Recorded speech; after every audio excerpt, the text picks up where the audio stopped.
ತಾಯಿಯ ಅಸಹಜ ಸಾವಿನ ತನಿಖೆ ಬಗ್ಗೆ ಅನುಮಾನಗೊಂಡ ಪುತ್ರರಿಬ್ಬರು 3 ತಿಂಗಳ ಹಿಂದೆ ಹೂತಿದ್ದ ಶವವನ್ನು ಹೊರತೆಗೆದು ಮರಣೋತ್ತರ ಪರೀಕ್ಷೆಗಾಗಿ ದ್ವಿಚಕ್ರ ವಾಹನದಲ್ಲಿ ಸಾಗಿಸಿ ಸಿಕ್ಕಿಬಿದ್ದಿದ್ದಾರೆ. ಆ ಶವವನ್ನು ಜಿಲ್ಲಾ ಆಸ್ಪತ್ರೆಯ ಶವಾಗಾರಕ್ಕೆ ಕೊಂಡೊಯ್ಯುವಾಗ ಸಂಭವಿಸಿದ ಅಪಘಾತದಿಂದ ಘಟನೆ ಬಹಿರಂಗವಾಗಿದೆ.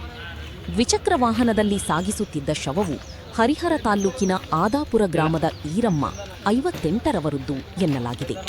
ನ್ಯಾಯಾಲಯದ ಅನುಮತಿ ಪಡೆಯದೆ ಸಮಾಧಿಯಿಂದ ಶವ ಹೊರತೆಗೆದ ಪುತ್ರರಾದ ಮಂಜುನಾಥ್ ಹಾಗೂ ವೆಂಕಟೇಶ್ ವಿರುದ್ಧ ಮಲೇಬೆನ್ನೂರು ಠಾಣೆಯ ಪೊಲೀಸರು ಪ್ರಕರಣ ದಾಖಲಿಸಿದ್ದಾರೆ.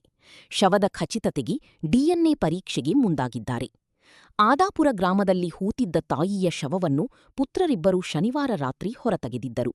ಅದನ್ನು ಬಟ್ಟೆಯಲ್ಲಿ ಸುತ್ತಿ ದ್ವಿಚಕ್ರ ವಾಹನದಲ್ಲಿ ಜಿಲ್ಲಾ ಆಸ್ಪತ್ರೆಗೆ ಸಾಗಿಸುತ್ತಿದ್ದರು.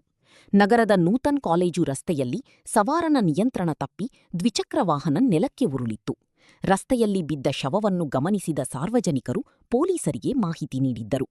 3 ತಿಂಗಳ ಹಿಂದಿನ ಶವದಿಂದ ದುರ್ವಾಸನೆ ಬರುತ್ತಿತ್ತು. ಮದ್ಯ ಸೇವಿಸಿದ್ದ ಆರೋಪಿಗಳಿಬ್ಬರನ್ನು ವಶಕ್ಕೆ ಪಡೆದು ಶವವನ್ನು ಜಿಲ್ಲಾ ಆಸ್ಪತ್ರೆಗೆ ಸಾಗಿಸಲಾಯಿತು.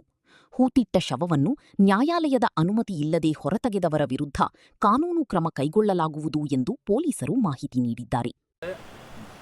ನಮ್ಮಮ್ಮನ ಬಾಡಿ ದಸ್ತೆ ಮಾಡಿಸಿದ್ದು ಅವರೇ, ಗ್ರಾಮ ಪಂಚಾಯತ್ ಸದಸ್ಯರು ಎಲ್ಲರೂ ಕೂಡ್ಕೊಂಡು ನಮಗೆ ಯಾವುದೋ ಒಂದು ನ್ಯಾಯ ರಕ್ಷಣೆ ಕೊಡಲಿಲ್ದಂಗೆ ನನಗೆ ಮೋಸ ಮಾಡಿ ಇವರು ಸಿಬ್ಬಂದಿ ವಿನಾಯಕ್ ಸರ್ ಅಂತಂದು ಅವರು ಮತ್ತು